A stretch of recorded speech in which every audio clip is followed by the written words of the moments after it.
Let them in.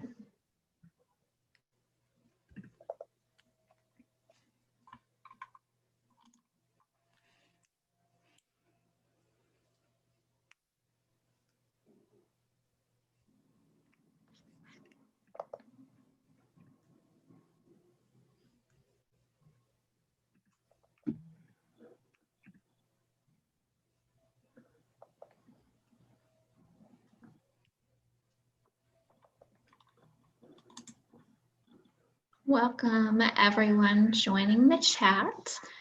Just a reminder, you are muted, and we ask that you stay muted until we start the discussion. We're going to wait just a minute or so for everybody to get started.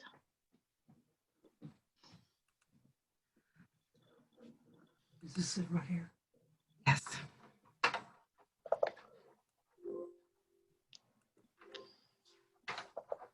Thanks, Bob. Sure.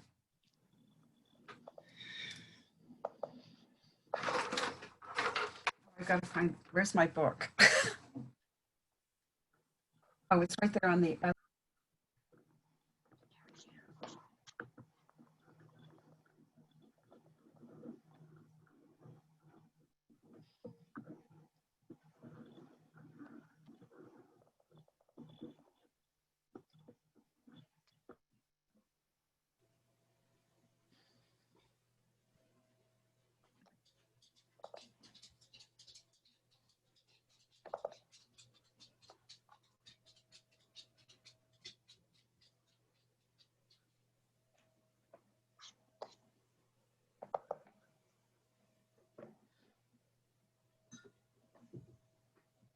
Just wait one more minute for any stragglers, just in case. Excuse me, I have a question. Absolutely, Cynthia. I missed the last session. Is there any way that it has been recorded that I could listen to it? It's actually on our YouTube channel, as well as if you go onto our Facebook page, we've shared that link. Allie, could you maybe post that in the comments? Yep. Let me find it. You're on the YouTube channel more than I am, so. Do it, Allie. I've got it already from the email that I sent out. So Perfect. Sounds good. Send it right now.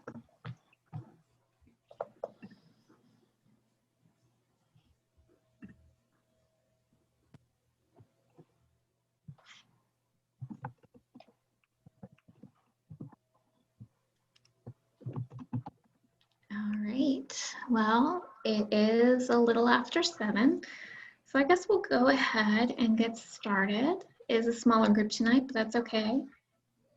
Ashley just went ahead and posted part 3, our discussion from 2 weeks ago in the chat. So if you're interested, you can take a look or copy that link for yourselves. We do record every discussion and place it on YouTube, usually by the end of the week. So always keep an eye on that. And I'll take it to Allie for her to kind of introduce our discussion tonight.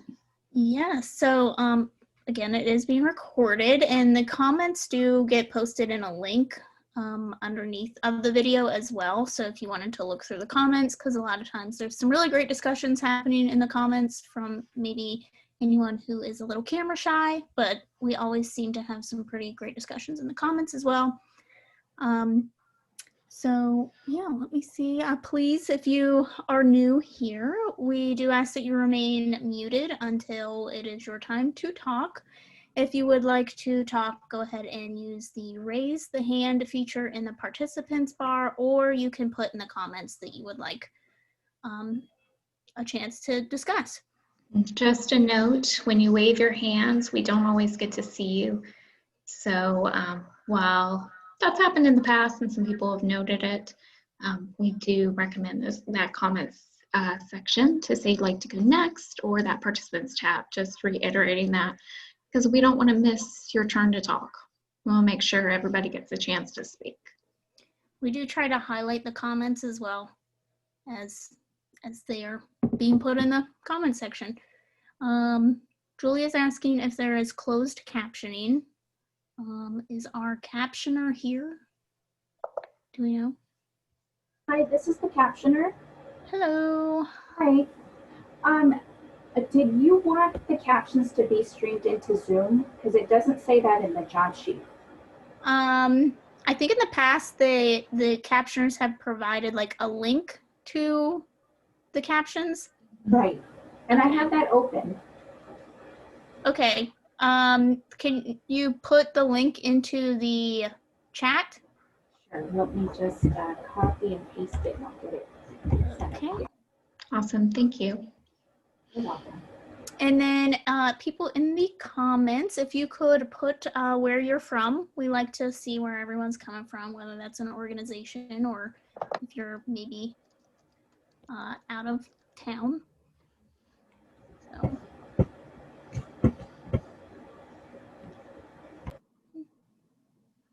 Ooh, great. We have somebody from Columbus, DC, of course, Cumberland. My husband's saying Courtney's living room. Haha. Of course, we have the social problems class from ACM, Bedford, all great stuff. Thank you guys for joining us. Fairhope, awesome. Thank you guys. We love seeing where you all are from. All right. Well, as you guys are placing your locations in the chat, we'll go ahead and get started with our first question for tonight. First off, what was your initial reaction to this section? What were parts that stood out to you?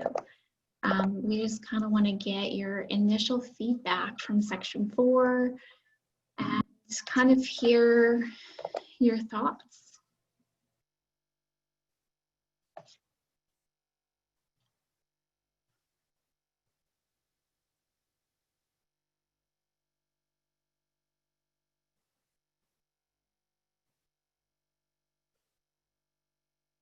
Absolutely, Cynthia, you can go first. I think I found this section to be saddening. And discouraging. To see how even the leaders in the Black community were using, which they didn't realize, but in some ways racist ideas that they, that they wanted Booker T. Washington especially wanted to educate the Blacks, or educate Blacks and bring them up so that they would be considered equal. Almost as though there was still something not right about Blacks. And so that was discouraging. I haven't finished the whole section. I did like whenever Dubois heard that German anthropologist tell his university commencement group that Blacks had a pre-colonial glorious history in Africa, because that's what Henry Gates in the past several years has done with PBS, a series on the kingdoms of Africa before colonial times.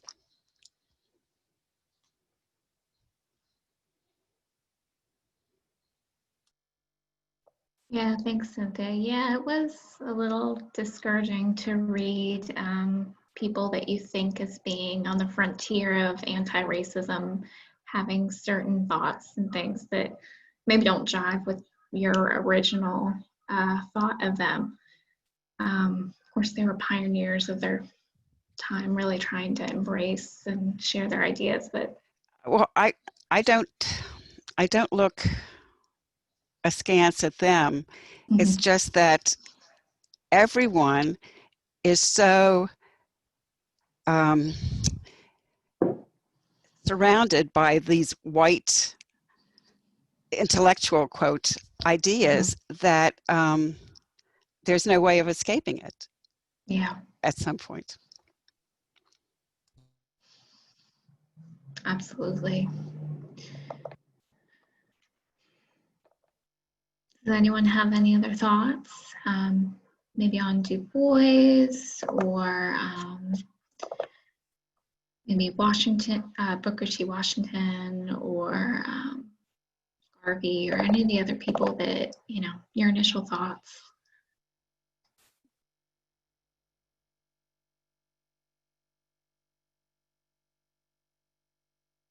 Oh, Sarah, go ahead.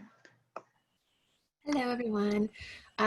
So we've got some questions coming up about Du Bois and Booker T. Washington and some things, but some of the piece that was particularly striking to me, having taught English for so long, and particularly AP literature, really got into it got into the Richard Wright section and Zora Neale Hurston, and really looking at those two texts in particular, Their Eyes Were Watching God and Native Son, as really having like very different arguments. Just to get into those different works and those thinkers in this super nuanced way, it was extremely interesting to me, for sure, just on a personal kind of level, at having taught those texts and read them, and definitely not thought of them as being in any sort of argument with each other, and so I recognized myself how much I have oversimplified these ideas. When I really was looking at the themes in a almost, I don't know, cartoonish way, like to think of them in this sort of depth. I for sure appreciated that, like some personal growth on my end.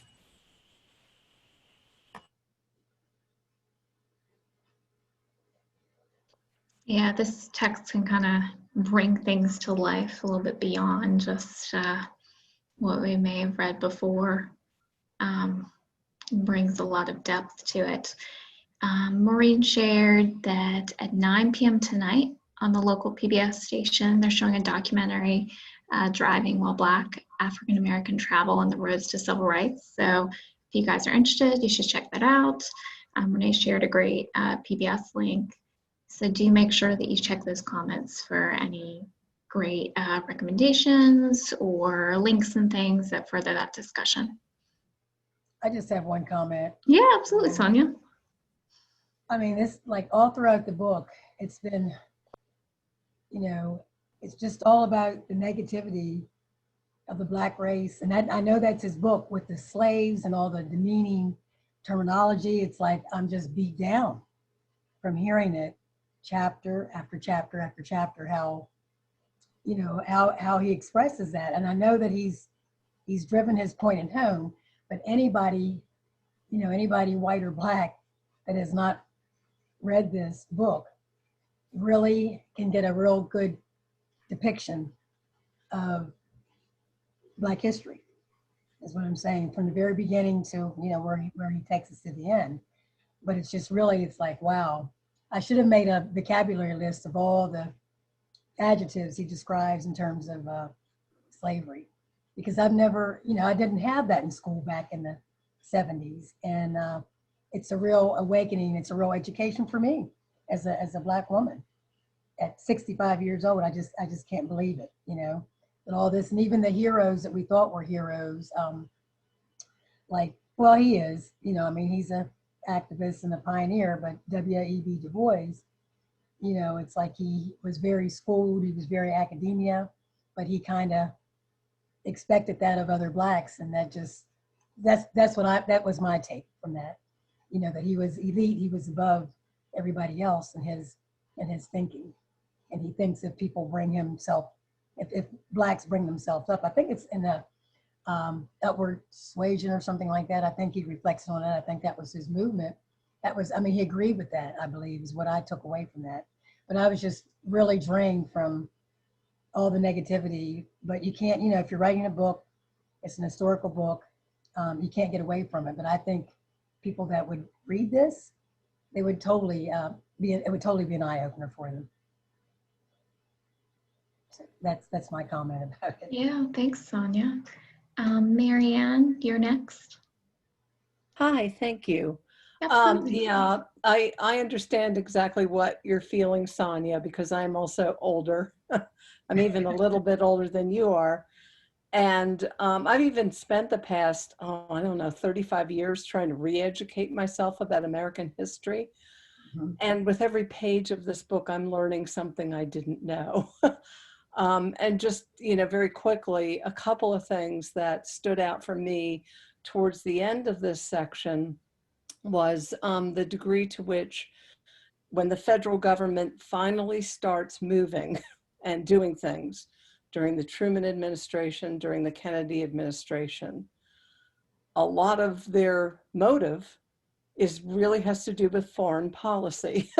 And it has to do with making sure that recently decolonized countries don't go communist, that they, are not embarrassed by, that the United States is not embarrassed by the racial oppression at home. So although I'm not naive enough anymore to think that the federal government was acting out of the noblest of motives, I was not aware of the extent to which they were really looking at foreign policy. And the second thing that blew my mind was that the March on Washington was so carefully headed by the federal government, that the federal government okayed who got to speak. So we didn't get to hear from Malcolm X, and we didn't get to hear from a number of other people. So I thought that was really interesting. Yeah, thank you, Marianne. Tyler, did you happen to hop on? I know you're having trouble logging on.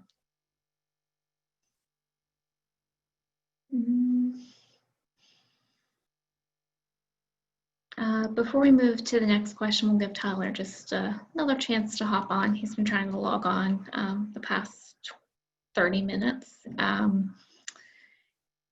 Does anyone else have any thoughts? Any initial reactions to this section? Yay, Tyler's on. I'm going to turn one of my computers off, and I'm hoping I don't do anything wrong, because I think we're both on now. So I'm going to turn one of them off. So. You're good, Sonia. Thank you.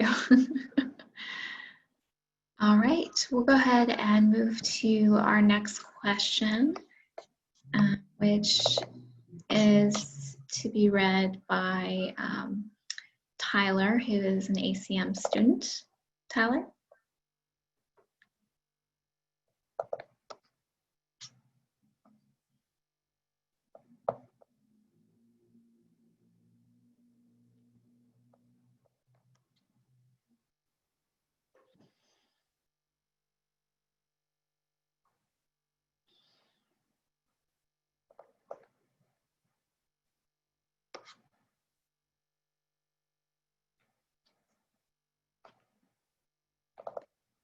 Tyler, do you want me to still read the next question?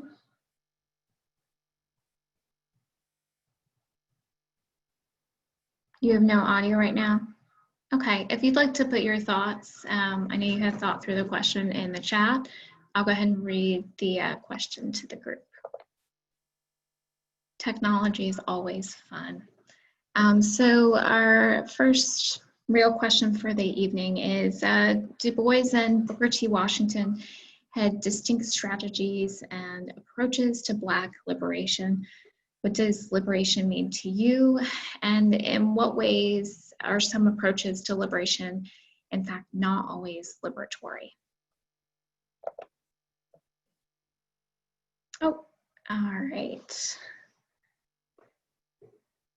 So Tyler, if you want to put some of your thoughts in the chat, since your audio is not working, I can read that to the group. But does anyone have any thoughts to that initial question?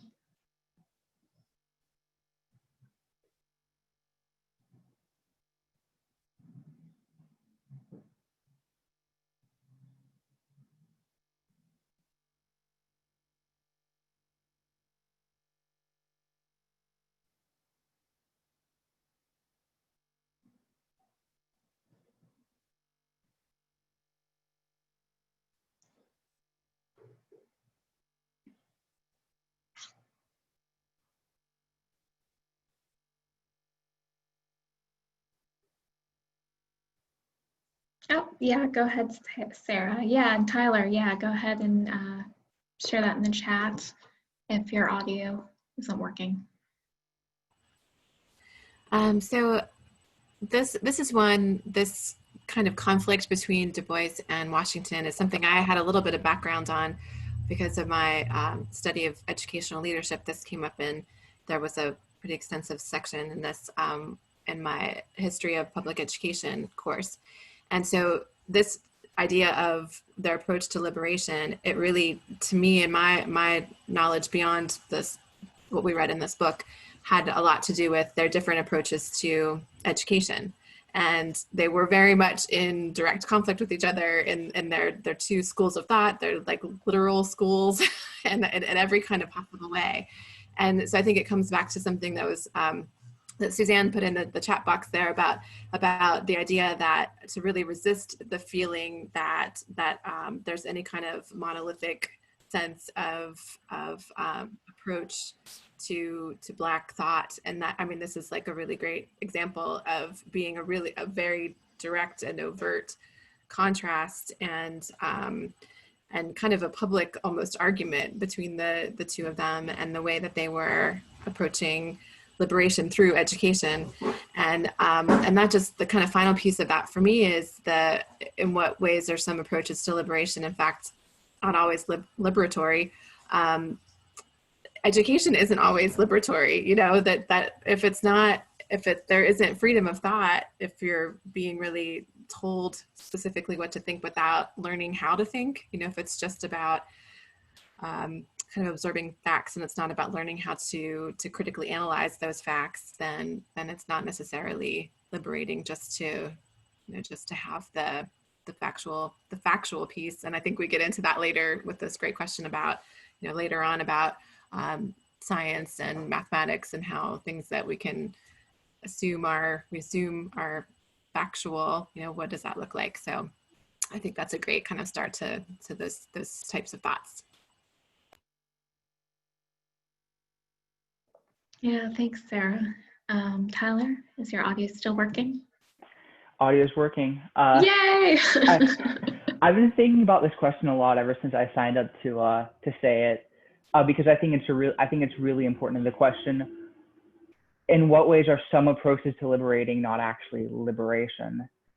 And especially, I think this could really be seen with a lot of the uplift suasion in the previous chapters, where some of the approaches to liberation were really just the freedom to be white, the freedom to be white coded, to follow white norms, to have white culture that was being pushed upon these freed slaves. Be more like white people, or what white people think of themselves, and you'll be accepted.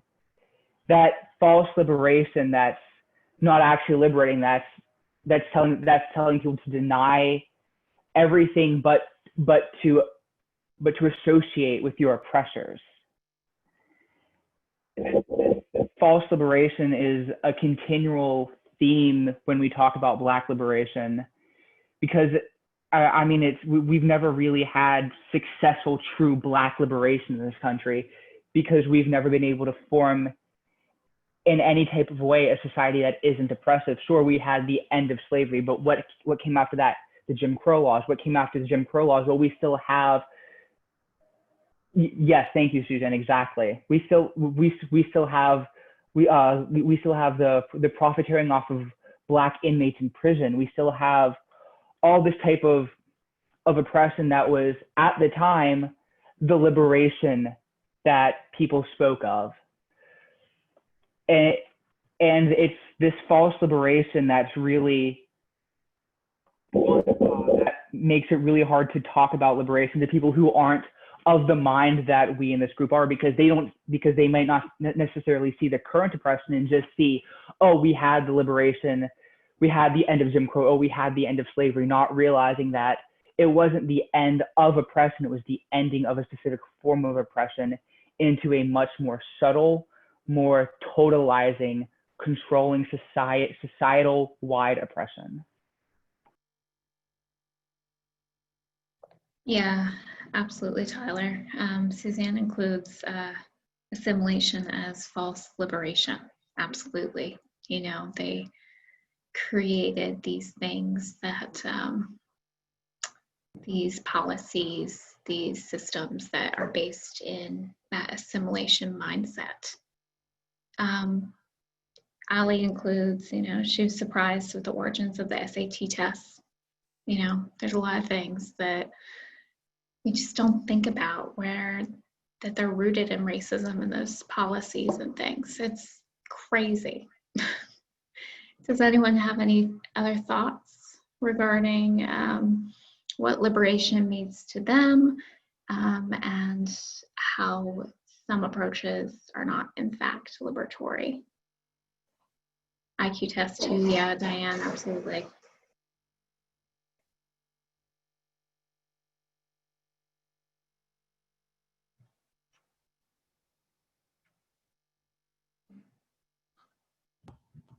In Kendi's next book, the anti-racist book, he makes a really great point about assimilation isn't what you think. Assimilation is just the suppression of anything Black so that everything looks white. That's what assimilation is. If we could all just look and act white, that's assimilation.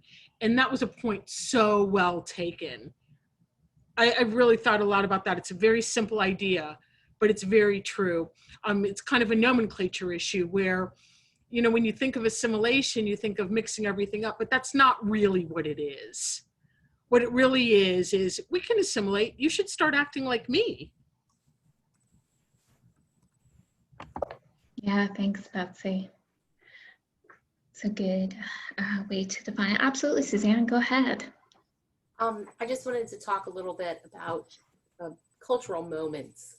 You know, I think about African-American performers, and, you know, when I was a teenager, Motown was really big and everybody loved Motown, but there was a big,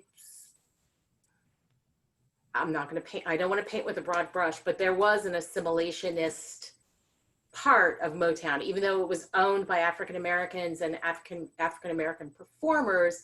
There were still certain ways that African Americans could perform, or they wouldn't get gigs in Las Vegas. Like Las Vegas would never book James Brown. The Supremes, the Temptations, but not somebody like James Brown, who was singing "Say It Loud, I'm Black and I'm Proud." With the rise of hip hop and Black culture becoming the dominant culture for white kids, I think this is when you really see a lot of rolling back of a positive feeling about embracing African Americans within the white culture, because I think this idea of assimilation was always the idea. Okay, fine, come on in, join the club, as long as you behave like us, you know, live up to our values, look like us, you know, whatever. Hip hop changed all of that. And that's when you start to see, you know, in the 80s and 90s, rise of mass incarceration and that sort of thing, because African Americans were rejecting that assimilationist tendency and asserting their cultural individuality, and white kids were buying it big time. So I think that whole idea of assimilation is huge in this conversation. And now that we have a generation or two who have benefited from civil rights laws and access to education and like slowly clawing their way into boardrooms, those African Americans aren't playing. They're walking in, you know, dressed the way they want to dress, speaking the way they want to speak, and that is very challenging to white power structures.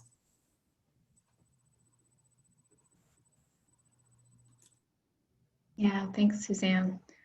Jeremy commented, segregationist says, I don't like you because you're you. Assimilationists say, I like you because you're like me. anti-racists say, I like you because you're you. So that is how Jason Reynolds describes it in the Stamped remix. If you guys get a chance, I know you're reading, of course, Stamped by Kendi. Jason Reynolds and Dr. Kendi have the Stamped remix. Yes, Renee, thanks for rocking that. If you guys look at her screen, she's holding up the book. It is fantastic. You can read it in just an afternoon. Yay, perfect. Everybody can see the book. It's really short. It's really easy to read. Anybody can read it. It's designed that you can take it and read in your classroom. I'd say probably middle school grade levels where you can start. But it's a lot, even as an adult, you should read that.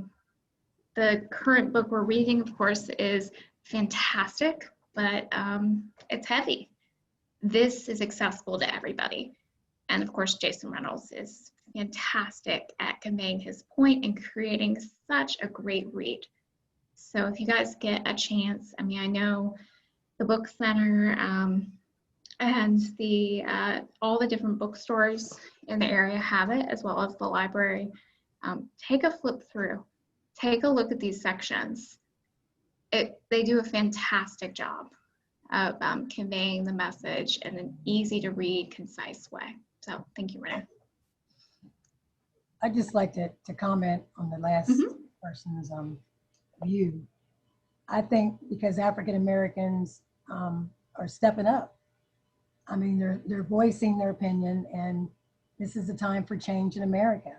And because we have, like you said, the younger population embracing the rap music and embracing the athletes, and the athletes are stepping up, I think it's a different climate now than it was back then. People, you know, Black folks wouldn't, you know, they were kind of soft-spoken and acting like they were stepping on eggshells, and so they were very careful, you know, not to intimidate. And that's just my personal opinion.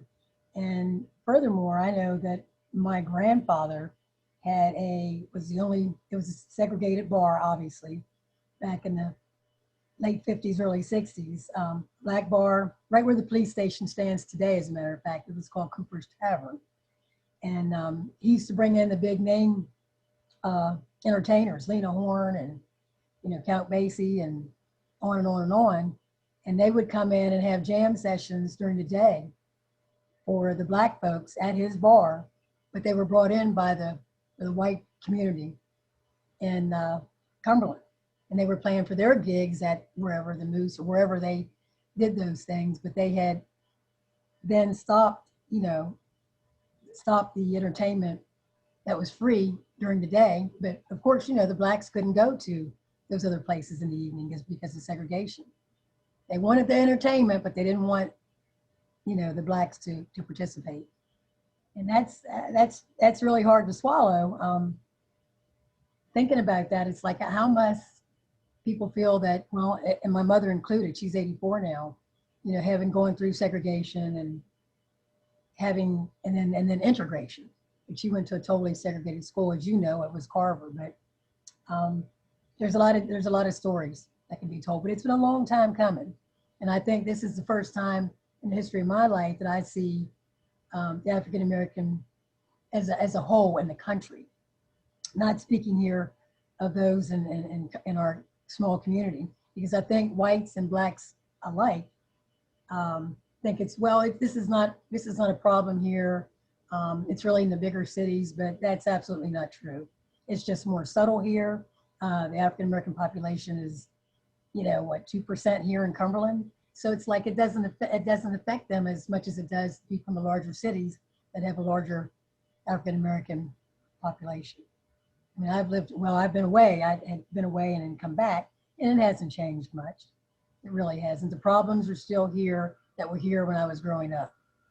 It's just that they're more subtle. I don't see a lot of growth right now.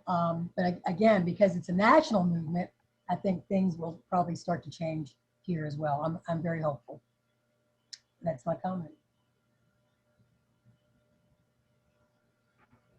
Yeah, thanks, Sonia. Tyler? As a response to Suzanne, Susan, I think you could have really made this point a lot better than I can right now, but I'm going to try. If we're going to talk about hip hop as a form of liberation, it's also worth noting, because hip hop is a perfect example of when we're talking about liberation that's not necessarily liberating, in that there are kind of multiple strands within hip hop, with a very dominant form of hip hop in rap music in general being replicating the same power structures that we right now are talking about, in the form of money worship, status worship, the constant flex culture that ties self-worth to money, to gaining material possessions. It's this form of music that was meant to be liberating, that came from oppression, that has now been commodified by dominant power structures to replicate the same forms of oppression it grew to fight. I think what's really great is, at least in the past probably 2 years, I feel a lot of it maybe is changing a little bit. I found a lot more hip hop and rap music that very much goes against this. But I think hip hop is a perfect microcosm of what happens to any type of liberation movement that ultimately has been happening since they were stamped from the beginning, and that's that every revolutionary moment has been commodified and used to just replicate and obscure dominant power structures.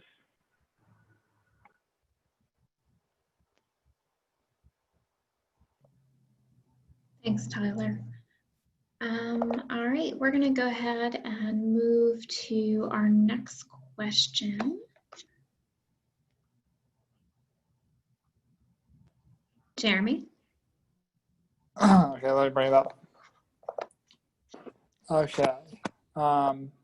Kennedy discusses The Souls of Black Folk by Dubois, and Dubois' concept of double consciousness, a two-ness, a self that is Black and a self that is American. In what ways might people feel as if their identity is divided? In what ways might people feel as if their identity is unified? And it says that there's this great article which Kennedy further discusses the issue with NPR. So question for people would be, in what ways do we see identity in this way? I know I was thinking about it, not just in the sense of Black people, but in the sense of most minorities in America, that there's this constant battle between being an American and being a woman, being Latinx, being Black, being LGBT, any of that, being an immigrant, something in you that says that this is what I am, and the American part of you that says, I hate everything about that. Because really that's what the difference is. It's like you're being Black and that means something, but the American part of you is always going to attack that part of you, because America's always been about us versus them, and the them just happens to change. In my opinion, anyways, I think that it's always an us versus them battle in America, and we just change the them.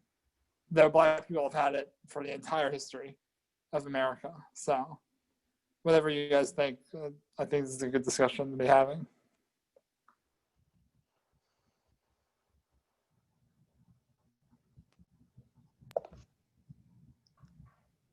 Thanks, Jeremy.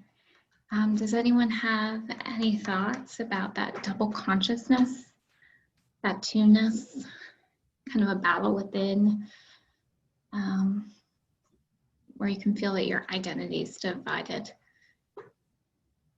I apologize, my hands are moving.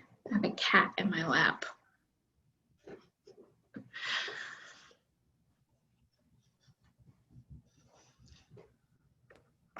Could I speak? Absolutely, go ahead, Cynthia. This double consciousness, I don't know if it's the same thing as my Black acquaintances or friends. They the idea that they have to act a certain way when they're at business around a majority of white people, etc., that they know there's a persona that they need to put on to be accepted in the white society, but that the feeling that when they're in their own Black community, that they can be themselves. I know I've heard people express that they understand there's a persona. I guess as a woman who worked in the business world, I think women also 20, 30 years ago had to act, or we thought we had to act a certain way to get ahead. So, but that was only mild compared to what I think many Black people must feel.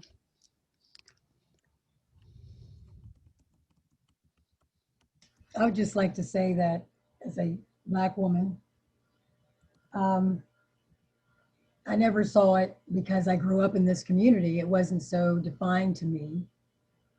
As I was growing up in this rural community, most, predominantly white community, the double consciousness of being Black and being an American. I mean, for me, it was just all one. However, I do know that people saw me, in my mind, as the token Black. They accepted me, and I'm looking back at this, throughout all my years, and it was always one person that they really liked. There was one guy in high school that was chosen for everything. There was one girl in high school, junior high, that was chosen Black, my Black classmates. But it was always me. I'm just looking back at this and like, why was it always me? But I think that gives them an excuse to say, oh, we're including, Blacks, and it excuses the discrimination of others, I believe. That's what I'm, reflecting back on, because they were never, other Black girls and boys weren't picked for a lot of other things, but they had the one token Black. And I feel that, I've always said this to my friends, I'm that person. And basically all the friends that I have here now, predominantly white. I have one Black girlfriend in our community that I'm really close to. But all my white colleagues and friends, I'm their only Black girlfriend, which is, why is that? Why is that? But as I said, for me growing up, it was a little bit different than some of my other Black classmates, because they weren't chosen for a lot of things. And I'm not saying I didn't have any discrimination issues, and I did, even living in this community, even though I was the token one when I got out into the business world, and it was a little bit different. School wasn't as rough for me as it was for some of the others. But I just wanted to share that because, some other Black women and men, they may view it differently. That's my comment.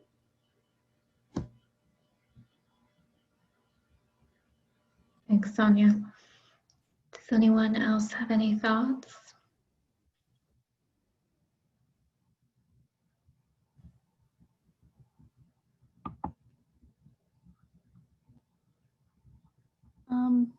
I was going to type this in the comments, but I might as well just say it. I think I've seen some discussions about this being had on social media currently, where it's, there are people who are saying, am I proud to be an American? Am I not proud to be American? Because we look at the history of America and all the oppression that our history is built on and what our country is built on. And, it's hard to be part of those groups that were oppressed in our history and still claim that we're proud when we know, that it has, women included, have been oppressed.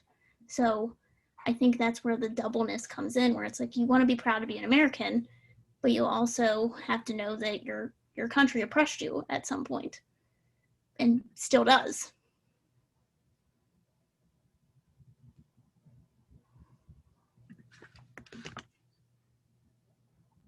Yeah, it's hard. You try to say, well, you know, this needs to be fixed. There's still issues going on. And then they question whether you love being American, for sure. You go, why can't you try to make things better? Isn't that part of loving your country or loving the place you're in, but trying to make things constantly better? Yeah, Jeremy, American history is a dialogue between the people saying we love America and America's saying, but we don't love you. And Sarah, you can go next with your comment. Oh, just really quickly, I need to write this down so I can remember to find it and send it out. There was a link there that I have to an article that was, I don't think it was in the New York Times, but it was linked from the New York Times. It was in a month or so ago when there were a lot of Confederate monuments and not just in this country, but the monuments of slavers in other countries being, torn down and thrown into rivers and things like that. And there was, of course, there's that dialogue about this being part of our history and are we trying to erase this history? Like, what does that mean to tear down a monument? And it was just really beautiful article that was written by an African-American woman in the South whose history, her lineage went back to slavery and even, had the last name of at some point, who the family who owned her family. And so there was not just that part of it, but also she was the child of great grandchild of, the man who owned her great grandmother. And so her thesis really was that her body is a monument to the Confederacy, that her body is this living monument, and her legacy, that's what it is, because she's of these two worlds, she's of these two things, and that there's no way for her to be able to forget that. But she's still proud, she's still it's also not something that's tearing her down, but it's, it was so, I could never encapsulate it. So I will find it and share it with you because it was just a really particularly moving piece.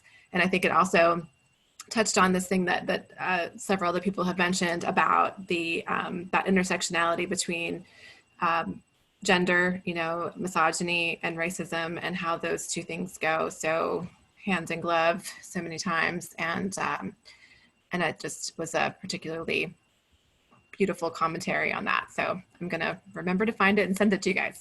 I think that I found it and linked it. Good job. So. Awesome. Yay, good find, Allie. Very well done. Good job. I'm always impressed by everybody and being able to find all those great articles and things. If you guys check the chat, and so sometimes we end up toning down our Blackness in certain situations.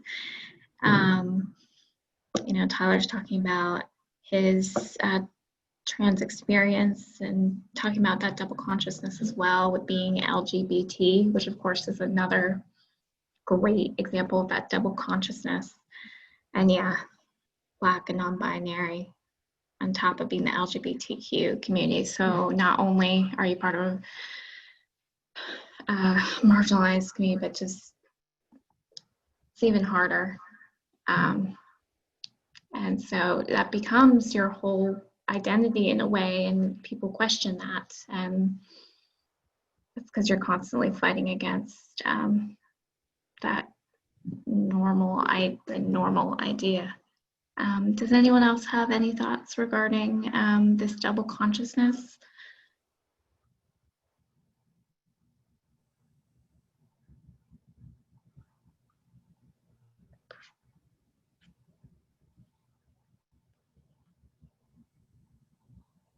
All right, we'll go ahead and move on to our next question. Go ahead and include more comments in the chat if you'd like to continue the conversation.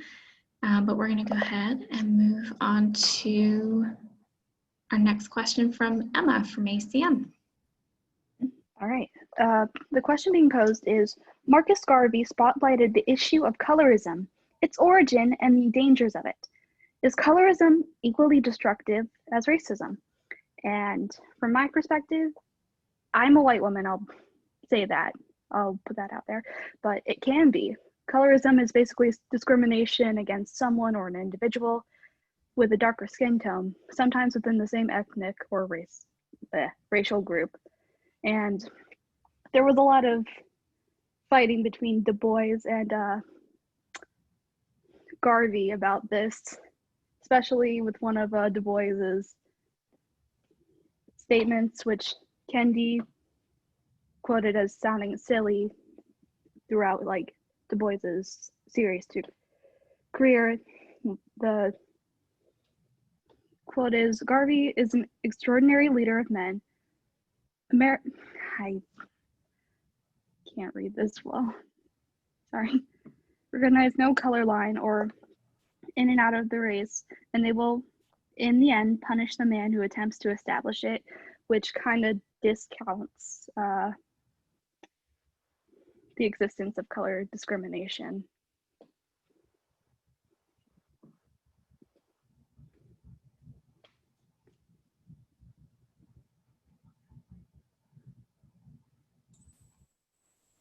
Does anyone else have any other thoughts regarding the issue of colorism, its origins, the dangers of it, and if it's equally destructive as racism?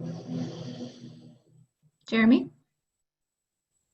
Yeah, you really see there's been examples of this where it comes up. I think a lot of people think colorism happens amongst the same ethnic group, and well, it does, and that is true. I think a good example of showing how it affects kind of everyone is when O.J. Simpson was on trial. He was put on the cover of Time magazine, and they actually darkened his skin on the cover of the magazine, and to make him that the darker the skin color, the more aggressive or scary it made him seem on the cover. It's like, I mean, obviously it was very controversial, but that's kind of like how the media and stuff portrays that. Like you see a lot of like people on the local news, it's always about Black folks and stuff. Like colorism it is racism pure and simple because it's based on skin color. And in this case, it's just different shades of it. And the darker it is, the scarier it is. And it's just like that's like that is a very sinister and subtle form of racism that I don't think we talk about nearly enough today. It's like it pops up more than you think. Got A- on my voting elections assignment. All right, I think I saw Ian's hand, if you want to go. Yeah, just to play off of what Jeremy said, it's an example that we see in movies as well, just entertainment.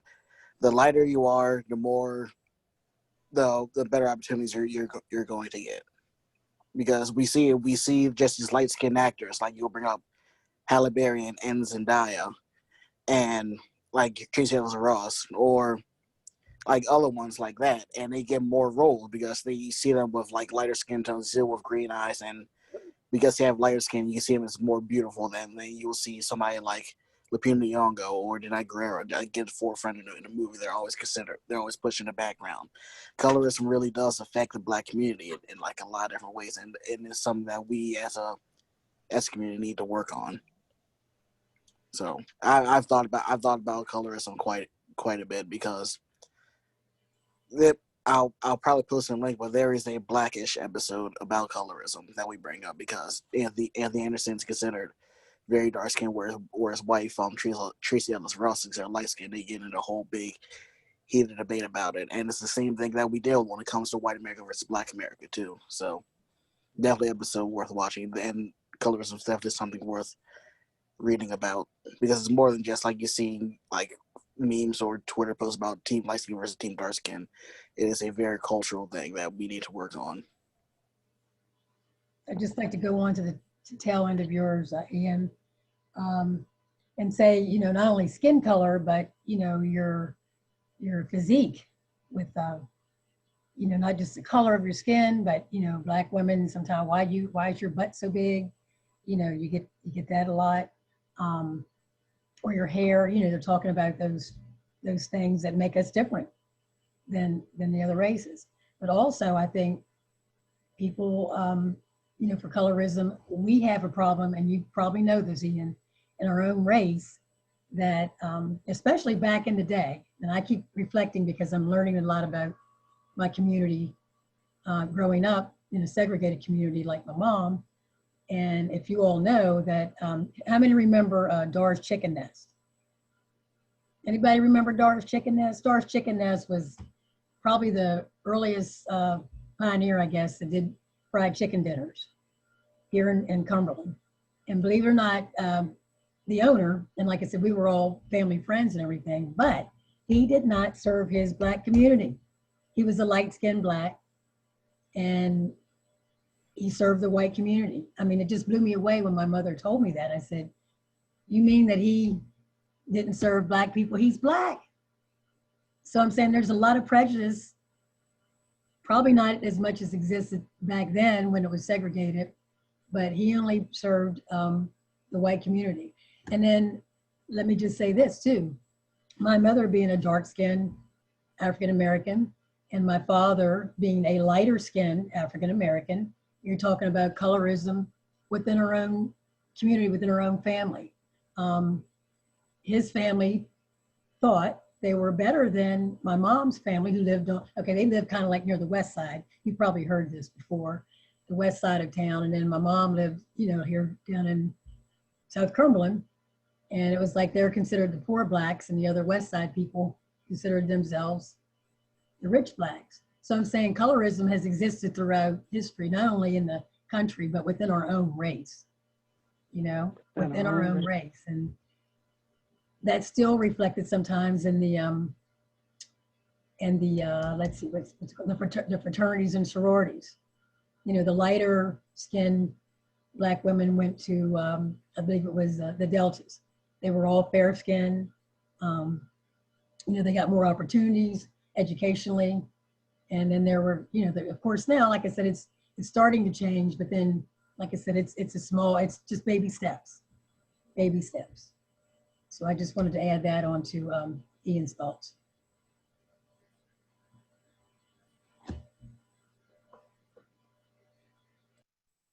Thanks, Sonia.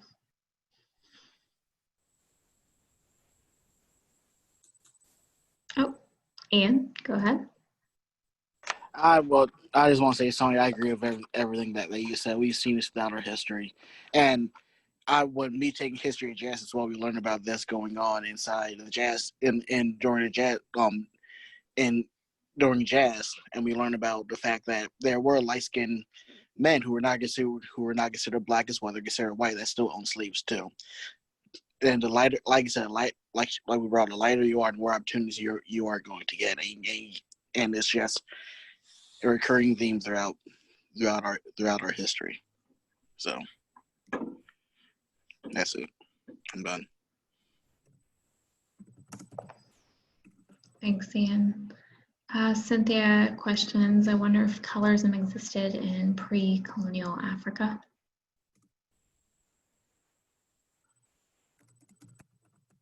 Oh, there's a cat tail on my thing.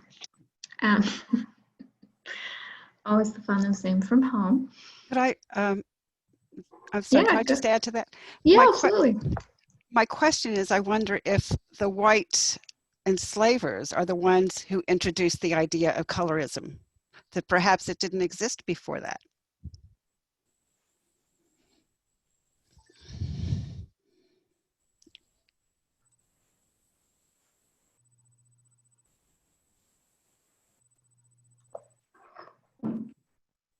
Good question. I can't say that for myself. I need to move this cat. She's gonna knock this thing over. Yeah, I don't know if anyone here quite would have the answer to that. I do question though. We see sort of a colorism racism even in Asian cultures as well. And I'm not sure if that is from colonial expansion and things, but you would see individuals with maybe darker skin that would be working in the fields, and they would prefer the whiter skinned individuals who stayed inside. I'm not sure. So it's definitely worth looking into, Cynthia. It's a good question. Yeah, and sorry, Anthony, I had missed your comment. Thank you for sharing about your experience. It is disturbing to see that those experiences are really prevalent, just as Sarah said. And Jeremy also recommended The Vanishing Half as a book recommendation. You guys are always welcome to put book recommendations in the comments section. I know Liz, who'll be asking the next question, has quite a few on her mind. But before we move on to the next question, does anyone else have any more thoughts? I just wanted to add a movie that I grew up watching, and it was called Imitation of Life. I mean, it's probably late 50s, early 60s. And it was about it was a maid that had an interracial child that was, when she got older, well, she saw differences. The maid took care of this white actress with the little girl. So they became friends growing up. But she started recognizing how different she was treated than her white friend. So she thought in her mind, I'm going to pass. And she was like I said, she was interracial, so she could pass most of the time, but she went through life like that. I mean, it's a real heart-wrenching story to see. She even denied her blackness all the way through and decided to come and pay respects to her mother's after she had been buried. But it was very sad that she had to do this, but she got more gigs as an entertainer because she was white. So if you haven't seen that movie, you can Google it. It's called Imitation of Life. And it's a pretty revealing, it's like, I think it could be prevalent today too. So I just want to put that out to you as well. Yeah, thanks, Sonia. We have time for just one more thought before we move on to the next question. So if you're interested in sharing, you can either raise your hand or put it in the comments.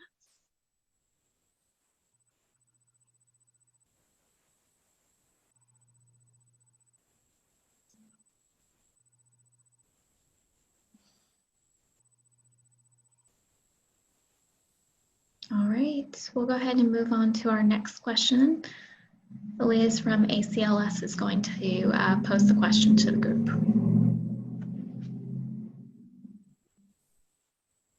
Hi. Kindy demonstrates how, can you hear me? Yes. Okay. Kindy demonstrates how racist ideas in the fields of science and mathematics, from eugenics to creation and purposes of IQ and standardized tests, have been created and used to oppress Black and brown people. How do we decide what to believe about the scientific claim? Well, I have to say, for a long time, I've been against the standardized test. I don't see them as fair. I don't think those tests can decide whether a child will do well in college. I have 3 kids that took them. 1 did very well, and the other 2, it didn't do great. 1 has a master's. They've all got degrees, and I just don't. I think that they're unfair. And in my personal opinion, I think they should be done away with, because not everybody has a chance to be tutored and get the same, how do I want to say this? The same opportunities to be able to pass those tests and get into colleges that require the test. I don't think they're fair, and I can see that they would be Black and brown populations, people would be at a deficit for sure. Because they can't afford, some people can't afford to be tutored. My kids were never tutored in order to pass those tests. But there are definitely other people that are at a disadvantage. I think they're unfair, and that's just, anybody else have any opinions on that?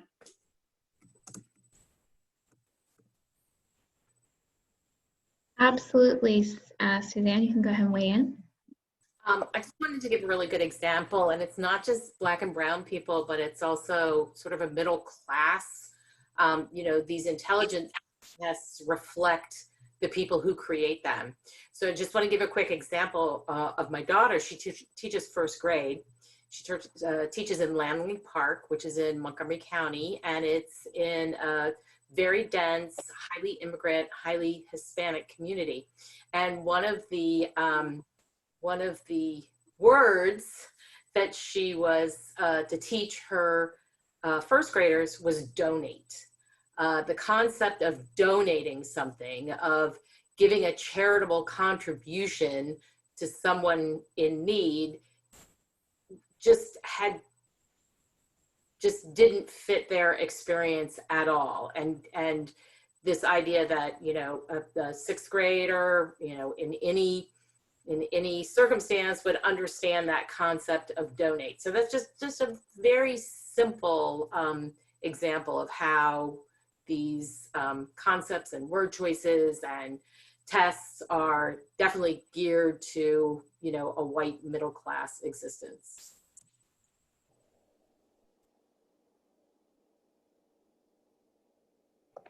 Thanks.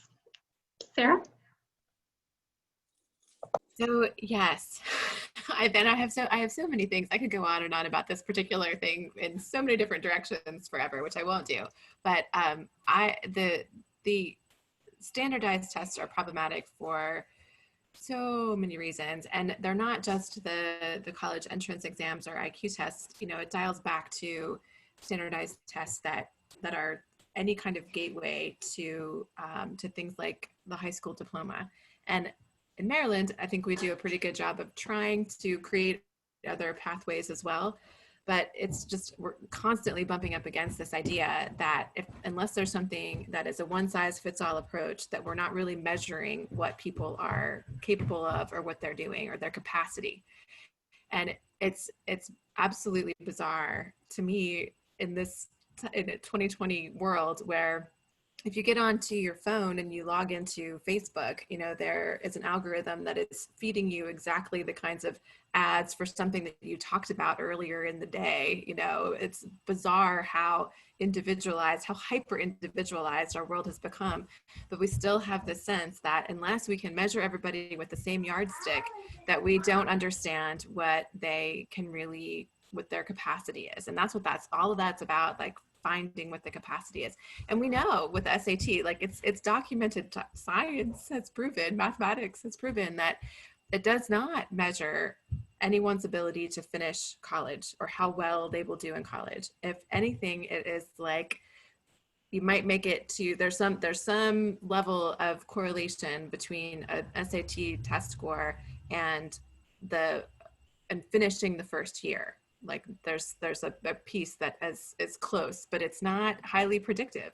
And so it comes back to things that we've talked about in the past about, you know, exactly this thing about, you know, who has the ability to do well at this thing. And it is, I mean, look at these people are going to jail because they're paying off somebody to get an SAT score to get into an Ivy League school. I mean, if it's that high stakes and people are willing to do that, who have those kinds of resources, you understand how just rigged this game is. And it's devastating to me that we're still really buying into this thing. And I mean, there's SATs happening tomorrow and there are 200 kids who are signed up for it because there's no other way. Like you can't, there's not another way. We create other pathways at the high school level, but once you get past there are these roadblocks, and it is incredibly disheartening to me that we still on some level buy into these that are just continually disproven. And that's all I'll say. I'll get off my soapbox and let somebody else talk. Thanks. Yeah. I mean, all I can think of is being taught to the standardized tests. You know, having instructors who don't actually teach you how to think, but may just say, well, this is how it's going to be phrased on that SAT, so you need to just learn it that way. Doesn't matter what you think is right or wrong. We're not going to actually learn. You're just going to regurgitate that. And it's very problematic, for sure.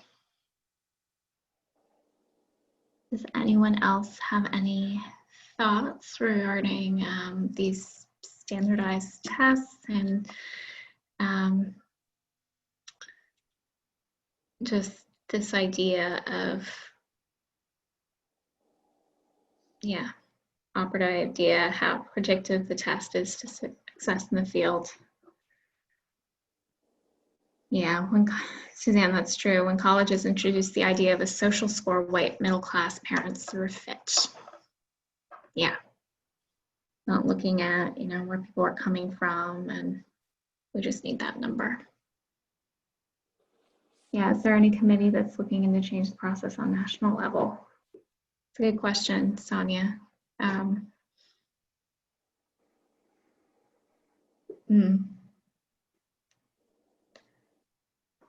Yeah. Does anyone have any more thoughts?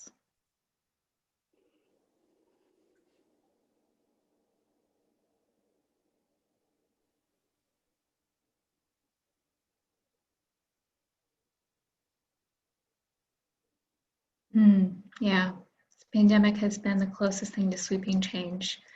Many have dropped the requirement, but not necessarily for the right reason. It's true. We'll go ahead and move on to our next question, because actually at the end of this discussion, we're going to share some local happenings and going on. So it'll actually be good that we're a little shorter on this question. So Ian? Hello, everyone. So, last question of the evening is, we are introduced to white savior stories. Discuss what this means and examples there are today, and are these stories more harmful than helpful? So, in the wake of this movement and this revolution going on, for those who know what white saviors are, it is pretty much serving any ethnic community in a very self-serving way. So it's the idea of I'll bring an example of celebrities going to Africa and taking photos with the kids and posting them online saying, I did a good thing, look what I'm doing to help them out. You're taking away their visibility and you're giving it to yourself. We see it in movies too, like some of my favorite movies, and much as I love this movie, Django has that narrative as well, where you focus on the white protagonist, or what you will, more than focus on black protagonists. We see it in The Help when it comes to, and we still see it in the movie Freedom Writers. We see it in, I also mentioned The Blind Side too. The Green Book, yes, The Green Book. The Help, we see it in Blind Side. We see Sandra Bullock help out Michael Orr, and the focus is just on her doing that. And you also look at the movie Radio too. It is more damaging because, again, it takes away the visibility of what is important and what's going towards this cause for black men and women in America, and the focus is on what the white person give of what your will is doing. We don't need to be used as clout tokens. We don't need to be used as something to elevate your status. We need allies on the front lines with us, standing with us, to push a narrative and using their privilege at the same time to educate other ones, using it just to better themselves in some way or another for social status or for business status too. All right, I'm off my soapbox. I'm muting myself. Thanks, Ian. Yeah, can you guys think of more examples or any other thoughts about that white savior complex in a lot of these movies and books and everything like that?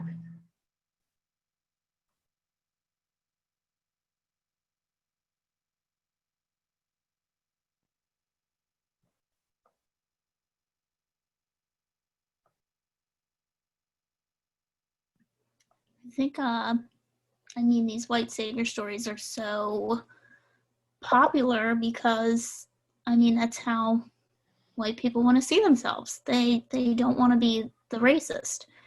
And these kind of stories, in a way, can, you know, they start with a racist idea that people may already have. And then it's kind of saying, oh, this poor Black person, let me do my charity and help you in the most basic way as possible and accept you as a person, which they should have already been doing. But it just goes to show that, you know, there are people going into these and they want to be the star of the show the whole time. Like, the accepting Black people, that they want to still be the star of that. It's not, I want equality for Black people. It's, I want equality. I want to seem like I'm for equality for Black people, but I want everyone to pay attention to the good deeds I'm doing. It's, I mean, that shouldn't be how it is. It should just be, I should accept this person as a person.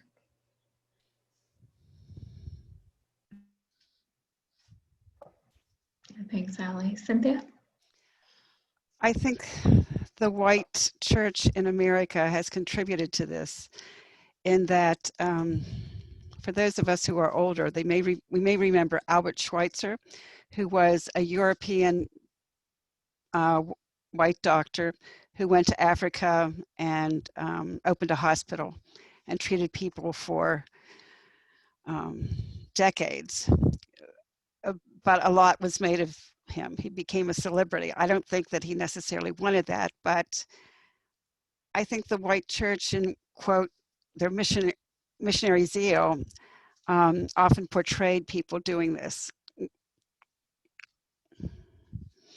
going to other countries. I'd be interested what other people think about this. Yeah, Allie says that she has some family members who do missions trip and they can be harmful. Yeah, I have plenty of friends and family that have gone, and it's all for the clout. It's all for the idea of, I'm doing something good. I'm going to go travel and see something and help somebody, but in reality, they're not really helping the way they think they are. Well, but not everyone goes with those with No, that intent, because not everybody, no, but there are some that sometimes that intent does happen. Right, because our neighbor went on a mission trip to Haiti, and she and her husband, who came from Haiti, lived next door and are. So some people probably have mixed motives. Mm-hmm. Yeah.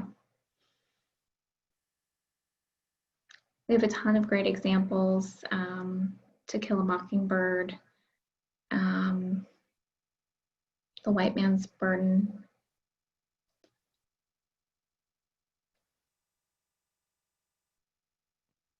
Link in the movie.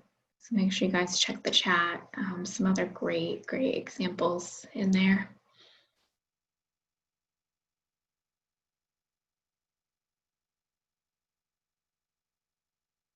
Poison the Bible. Do you remember that one, Courtney? I do, yes. I'm sorry, I'm totally not going to call you out and put you on the spot. It's been a while. It's been a while, and it's a long one, so it's one that I'm sure that not everybody made it all the way through. It's worth a revisit, for sure. Yeah, there's so many examples in literature and movies, and of course next section we'll get to talk about all those modern day the racism in movies and things, which will be interesting to hear everybody discuss. Blindside. Yeah, that is a little bit. Yeah, keep them coming, guys, in the comments. Does anyone want to add any thoughts? Speaking? You can still keep chatting if you're a little camera shy. That's okay too. I think Ian's hand is raised. Oh, sorry, I didn't see you there. Go ahead, Ian. I just want to say real quick as well. There's a difference between intent. I understand when people are intending to take away visibility when it comes to that white savior aspect of it, but it also just needs to be recognized too. I do recommend this for photos going forward. Since there'll be more protests, there'll be more marches, more rallies. Watch how you take photos and watch how you post them on social media, because it does come off extremely much as performative. It comes off as very white savior, saying, I'm at this protest and I'm doing such a good thing. Look at what I'm doing. So, and just be wary of again the other social movements too. One I bring up all the time is when it comes to Ahmaud Arbery. When he was shot for jogging, there was a movement where you saw most predominantly white faces jogging, I think maybe 2.5 or 2 3/4 miles, and on honor of him, then thinking that they did a good deed for the day. It goes more than just doing that. That's not saving anything. So I guess my main thing is just whenever you post or whenever you do something like that, just make sure, just think about your intent and how it will play off. We're not asking you to stay silent or anything. We just want you to make sure you're doing it for the right reasons instead of for clout purposes or charity purposes too.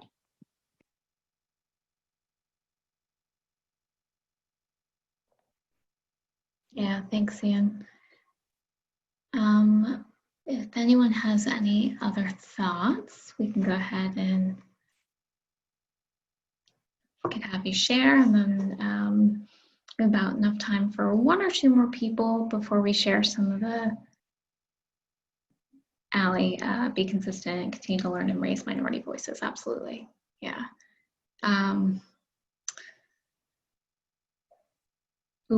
Yeah, Tyler, if you need photos documenting the good deeds you're doing, perhaps that's the biggest red flag. You're in it for the clout. The tea is hot. And Allie's laughing at me.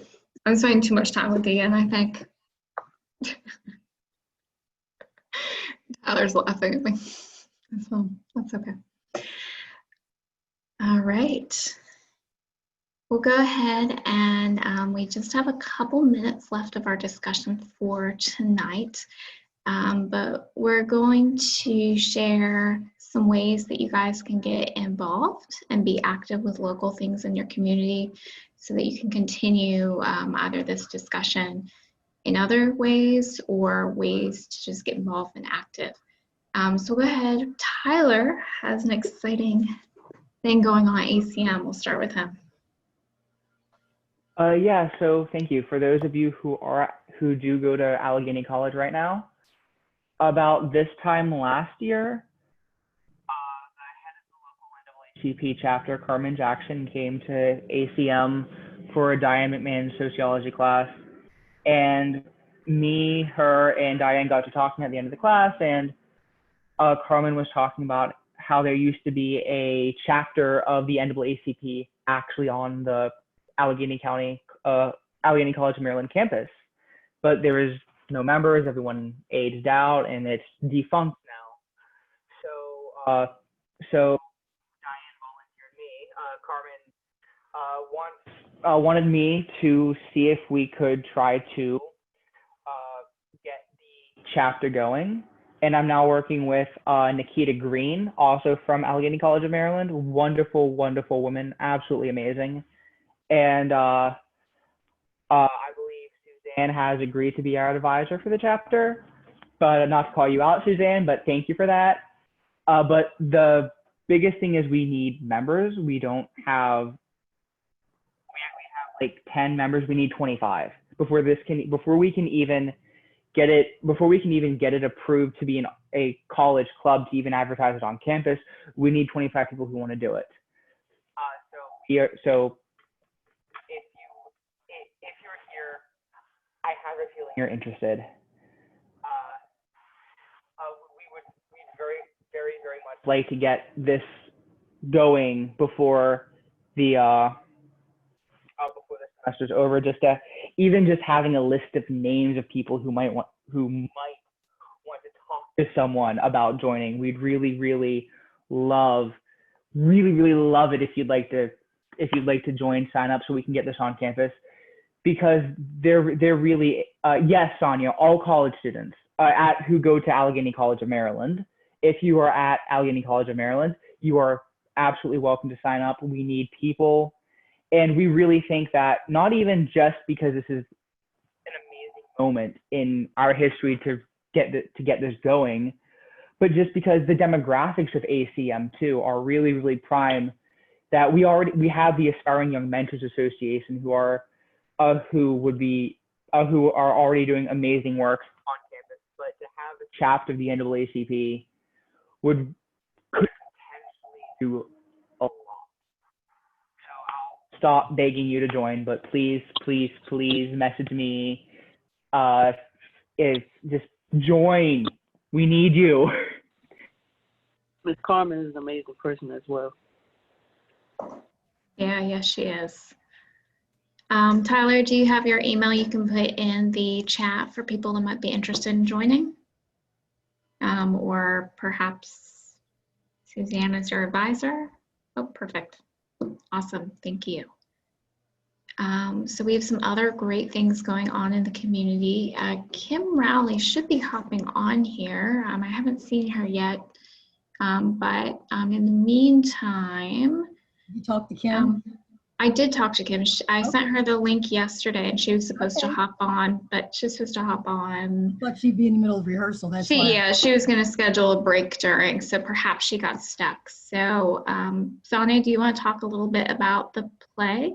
Heck yes. Yeah, awesome. American Son, everybody. American Son. I posted it on my Facebook and helped circulate it for Kimberly, for the Women's Coalition and the NAACP, giving some things to Carmen. And there was one other group, let me see. Women's Coalition, NAACP. Can't think of the third group that I had sent to, but just trying to get the word out. You sent it to me, Sonia. I posted it for the Sarah. Yeah. You're right, looking me at the, and you get any hits on that, Sarah? I don't know specifically if anybody's planning to go, but I know that lots of people saw it, so that's good. Okay, hey, that's all I can ask. How did I not remember you? My goodness. Anyway, all of you in this group should go see it because it really brings home in theater form, obviously. It's only four people that are in the 4 characters that are in this play. It takes place in a Miami police station, but it's a Black woman. It's an interracial couple, but they're estranged. They're divorced, I believe. White husband, interracial son, and then 2 other, like a policeman and a lieutenant. Awesome depiction of the racism. I mean, you can just pick it out. It's like, holy cow.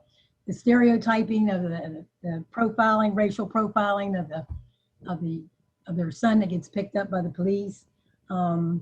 It talks about the Jim Crow. I mean, like they insert it in a subtle way. It's a lot of history that you can dig out of that too, that you see, with the communication and interaction of those 4 characters. It's just amazing. Very, very visible. But hopefully it would enlighten people in the community and others, in their understanding of racism and maybe take a look at our community. Does this happen here? But it's pretty, you don't have to figure it out really, like doesn't take a rocket scientist to figure out what's going on with each of these characters. And each of the characters brings something different, a different light of, what their culture is growing up as a family and then, getting into an interracial relationship. It's just, I saw the movie on Netflix. That's why I can talk about it a little bit, but You guys got to watch it, and maybe we can discuss it next time we meet at our final book discussion. But it's really, really, the play, I'm sure the play is going to be outstanding. Kimberly brought a artistic director, of African-American man. So I think he's from DC, but I'm not sure. Don't call me on that. It was in the paper about a week ago about his bio. So I'm excited about going. I hope to see others there. And I'm not going to spill the beans anymore, but you got to see it. It's 90 minutes, no intermission. That's my. It is a pretty film. I've seen it. It's a pretty interesting film. When it first came out, just going to Facebook and watching, or just seeing different people's reviews. Some people liked it. Some people feel like it was off mark, but I think they were trying to compare it a little bit too much to their own personal lives. Some of it may be hit or miss just because not everyone's family or is built the same. Of course, this is, a storyline, like you said, that has a white father and a black mother, and everyone's family isn't fully built or created that way. So some people may miss the mark a little bit. But even with myself having, my parents are both black, but as we were speaking about colorism, my mother is fair skin, light skin, and my dad is dark skin. But just growing up with my mother, I can see the depiction. I can understand both parts a little bit more than I guess some of my peers can. So, like you said, it is a pretty good film to try to understand a little bit more. Thank you. It is a little after 8:30, so thank you for everyone that joined the discussion. We'll stay on just a minute or so longer if anyone would like to share any more going-ons and things like that. But if you have to go, we absolutely understand. But we do want to make sure everybody has a chance to share the amazing things they're doing. Ian? So, and the subject of when it comes to these rights and human rights, I want to remind everybody that this is all intersectional, because even during these movements, we have lost the lives of Trina McDade, Dominique Fells, and now recently on the 3rd, we just lost the life of Felicia Harris, who was shot in the head in Atlanta, Georgia, who was a trans woman, and everybody who I mentioned are LGBTQ plus. On Sunday and during this whole week, we're going to have some programs going on for Cumberland Pride. Again, this is all intersection. We are receiving solidarity from the NAACP and other organizations as well. So tomorrow, we're having a vigil online on the Cumberland Pride page. Saturday, Thursday, we're having a queer panel about queer life in Appalachia. Then on Sunday, the main go-to on Sundays, we are having a march going from St. Paul's Lutheran Church all the way down to City Hall, where we will have speakers and lots of other people coming to just want equality and love and everything like that too. So if you'd like to come out, again, the schedule will be online. I'll be passing out flyers this week. If you'd like some for your business, let me know. And Sunday, we're meeting from 2 to 4. We'll probably do signups and everything around 1:30. Just mark everybody there. So if you'd like to come out, please do so if you're available. Awesome. Thanks, Ian. As Sarah said in the chat, she'll share some action items next time. So thank you, everyone that joined us. We'll share some more ways you can get involved in your community next time. It's our last discussion. 4 or 5 done. So we'll see you in 2 weeks. Bye.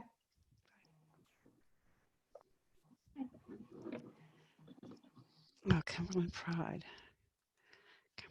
Festival.